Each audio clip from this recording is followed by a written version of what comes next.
Evening guys, and welcome back to the Kieran Clarin Racing Show.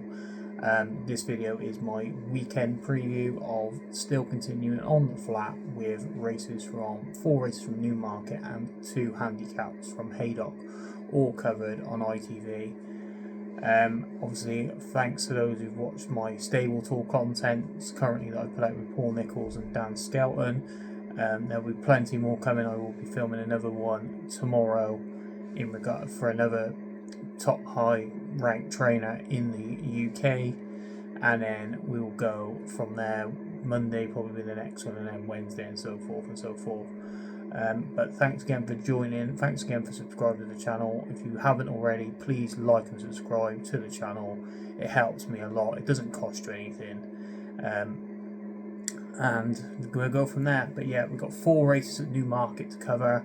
Obviously, all the 2-year-old races and the Cambridgeshire, followed by 2 handicaps from Haydock. So starting at Newmarket, we start with the 150, and where we have the Royal Lodge Stakes over 1 mile. Basically a Group 2 Guineas prep, I would say. You like to think over the mile on the July course, obviously not the Rowley Mile, where we have Beau Echo, who is 2 from 2 for George Bowie and Billy Loughnane after winning nicely last time out. He is as short as 7 to 4 now. He's been very impressive on both starts, don't get me wrong. Is he worth a bet at 7 to 4? Not too sure, to be perfectly honest. There's Humidities in here who I've put up before. It was second, literally beating a nostril at Goodwood last time out. Was it Goodwood? No, or Ascot, I can't remember. It might have been Ascot actually. 2 seconds. Sandown even. Sandown. He was beaten at Sandown, beaten at Nostril. And then Aidan O'Brien says 1, 2 across. And then you've got Pacific Avenue for the Godolphin team. So it's a very strongly stacked event. Beau Echo is highest on ratings, rating 105. And then you've got Humidity 103. The one I will side with now, I like Beau Echo a lot. I think he potentially could be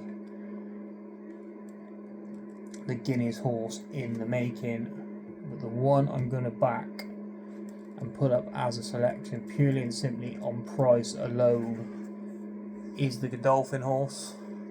Like, they have such a great record here at Newmarket, and their horses always seem to somewhat come on for the run where being run at Newmarket. And so that's Pacific Avenue, currently best price 5 to 1, third in the betting, behind Beau Echo and Action of Aidan O'Brien's. Was 4th in that Sandown race that I mentioned earlier, with behind Humidity, who was 2nd, but they were literally all on top of each other at the line. I think this horse will improve coming back to Newmarket. Like I said, Godolphin have a very good record here, and I think at 5 to 1 he could be a decent play, although we could also see something very special from Beau Echo. Move on to the 225, the Cheveley Park Stakes over 6 furlongs, Group 1. We have Royal Fixation in here for Ed Walker and William Buick, 15 to 8 favourite after winning last time out. I believe it was at York. 2 seconds. No, yeah, York beating American Queen, who run a decent race in second out on her own here, a second start, and she reopposes again. She is actually in the betting at 5 to 1 in this race. The one I'm going to take a swing on, I think just to come back to form, is True Love of Aidan O'Brien's. He obviously won this race last year with Lake Victoria. He's got a very good record in the race. I think True Love's got some decent back form, to be honest. Like, yes, she was disappointing last time out when beaten at 1 to 4 by Power Blue. Potentially, it was 1 run too many in the space of time. I know there was only a 2-week break, where she'd had a month break between her other runs. But she won well at Ascot, obviously winning the Royal Meeting. She then duly obliged again at the Curragh over 6, and I just I don't know whether, like I said, it was the fact that she only had 2 weeks off and then came back and ran again. I think that could have been the issue, that she didn't have as much time off between races. Now she's had another month off, just over 6 weeks off, and then she comes back to this. And I just think if she is back to the form that she showed, especially at Royal Ascot, I think she will take the beating here. And at 4-1, I'm willing to play her. She's probably one of the better bets of the weekend in regards to these 2-year-old races. And then the third of the trilogy, as it were, the Middle Park over the Claret 1. It's over 6 furlongs, this time for the Geldings. And Wise Approach for the Godolphin team is all the rage at 11-10. You can see why he's got the best form in the book, ideally. Like, to be fair, he was second to Charles Darwin, who obviously we haven't seen since because he's been injured, at Royal Ascot. He then won at Newbury, beating Rock of Thunder. That was a very nice performance. And then third at Deauville behind Venetian Sun. He could be the idea of the winner, like I said, for the first race over the mile. The Godolphin have a very, very good record at this track, at this meeting. Also does Aidan O'Brien. Now he sends over 2 in this race. He's got Brussels and he's got Kansas. Now Brussels hasn't been doing too badly, although he only has won a maiden beating Kansas at the Curragh. He then went to the Newmarket meeting where he was 4th behind Zarate. He was sent off 9-4 second favourite that day. He was beaten again at Tipperary when odds on, and then again he was beaten at Doncaster just last week, a couple of weekends ago. So potentially he could be taken on. The one I am probably potentially going to back against Wise Approach actually is Capel of Clive Cox's. Won a Goodwood, beating Puerto Rico, who has come out and won since, was 5th in that race behind Venetian Sun, which obviously Wise Approach was 3rd. I just think potentially you get an 8-1. Also, you got to find. He's got to find 6 lengths with Wise Approach. Now I know that's a lot, but he's rated.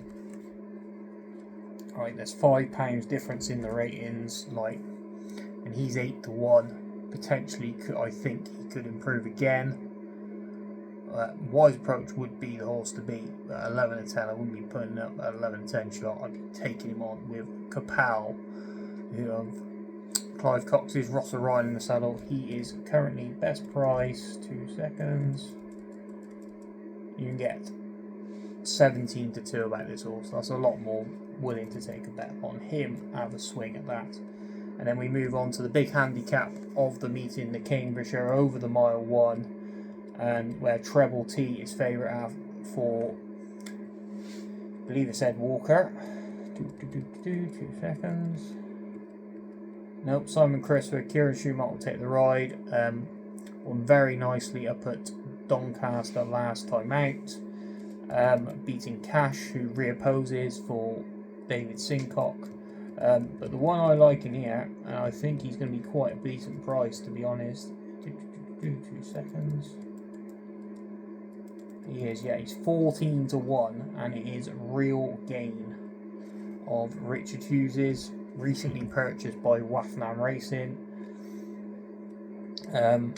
Hasn't done much this season, let's be honest. He was last seen finishing 3rd at Goodwood behind Rascallion, and then was again 9th at Goodwood. That was over the mile. Over 12 furlongs he was 9th at Goodwood, but that was off a mark of 95. He's ran off 99 this year, but he did actually run well. He actually won at this meeting last year. 2 seconds. Which race did he win last year? won at this meeting last year. He won. 2 seconds. He won the handicap over course and distance by 5.5 lengths, and that was off a mark of 91. He is now rated 95, so he's still £4 above that mark. But he's got course and distance form, and if he can return back to the mile 1, which seems to be a trip which will suit, because he's ran at that trip only the twice, both at this course. He was 5th the other time in a Group 3, so that was decent enough form. I think he's got half a squeak. Waflan obviously thought some, the fact that they bought him, they purchased him for his last 2 starts. I think he's got a hell of a chance at 14 to 1. You're going to get, like, you're potentially going to get 5 places in this race, easy. 6 places, in fact. He's worth an each way swing for sure. And then we move over to Haydock for the 2 races there. Firstly, starting with the 205. The Ambassador Cruise Line Handicap over 5 furlongs. Absolute minefield of a race. I'm going to side with, so currently favourite is Woollingham at 7 to 2 for Rob Millman. PJ McDonald will take the ride. Won his last 2 races on a hat trick now. The one I'm going to take a bit of a swing on is 2 seconds.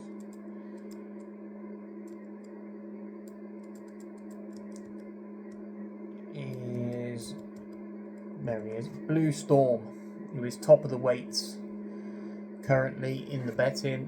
Now he's 8 to 1 best price.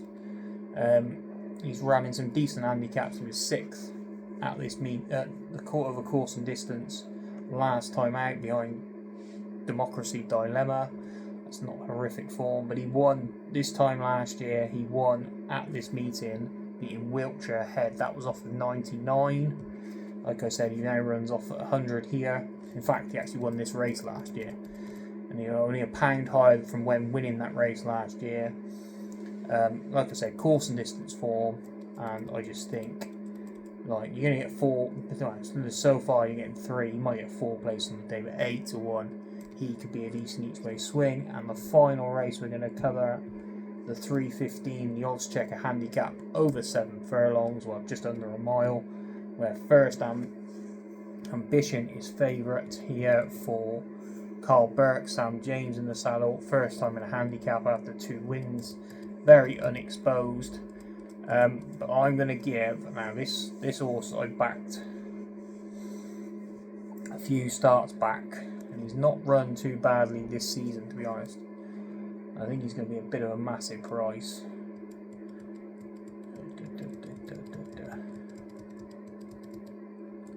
In fact, it's going to be a huge price. It is La Trinidad of Roger Fells with Rowan Scott in the saddle. He's got okay form this season. He's not won in a while, mind. He's not won since August last year, but he's run plenty of times, ran plenty of decent races at this sort of meeting, mainly around York and Ascot, where he's finished 5th, 9th, 4th, all in decent races. And I just think potentially in a race where he could throw up a few prices, like, again, there's only a few runners in this race, there's only 11 runners. I just think he could be overpriced. He's 2nd biggest price in the field, but he's got course form. He's off a mark of 93 now. His last winning mark was 96, so he's down below his last winning mark now. I'd take a chance that he's going to run a decent race here. 2nd at Ascot, 5th at Ascot of 17 last time, not beaten too far. He's finished 5th at York, not beaten too far. 4th, well, 9th at York the time after that, not beaten too far. So he's plenty of decent form in the book, and I think he will have a decent squeak. So that is the 6 races covered. The only ones I potentially will put up as selections, because it's going to be a very quiet weekend for me in regards to the flat, because I'm all in jumps mode now, but I thought I'd still give my opinion on the races. I will potentially back in Real Gain in the Cambridgeshire, and then the other one will be I will back Blue Storm. They'll probably be the two main bets of the weekend, but I will see what prices we get on the likes of the Trinidad and Copel and etc. on Saturday morning, and potentially they will be bets as well. Thanks again for listening, guys. I hope you all enjoyed the video. Please go over and like and subscribe to the channel. It really will benefit myself. If you haven't already, you can come and join my Telegram, where there'll be even more content from there as well. And just come and join. I hope you all enjoyed the video. Plenty more jumps content to come tomorrow. Like and subscribe to the channel, like I said, and happy punting to you all.